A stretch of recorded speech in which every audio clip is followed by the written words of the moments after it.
తెలంగాణ అజిటేషన్ని, సెపరేషన్ని వైఎస్ఆర్ గారు సైలెన్స్ చేయడానికి చాలా ట్రై చేస్తున్నారు అని అన్న తర్వాత ఎప్పుడైతే ఆయన డెత్ అయిందో, అంటే ముందు ఒక లాగుండే, ఆయన డెత్ తర్వాత ఒక లాగుండే అని అంటారు. ఆయన బతుకున్నంత కాలం దీనికి అడ్డుపడ్డాడు. ఆయన ఏం చేశాడంటే జలయజ్ఞం అని పెట్టి వీళ్ళంతా నీళ్ళు ఇస్తే సైలెంట్ అయిపోతారు, బట్ నీళ్ళు ఇవ్వాలనే ఉద్దేశం లేదు ఆయన.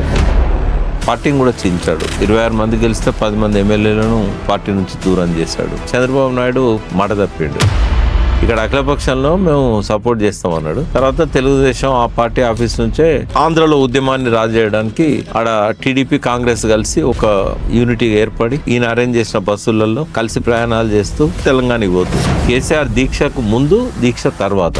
దీక్షకు ముందు ఒక 25-30% తెలంగాణ కావాలన్న ఆకాంక్ష ఉంటే దీక్ష తర్వాత 90% హైదరాబాద్ని ఇండియాలో కలుపుకోవడానికి చాలా కష్టమైందంట.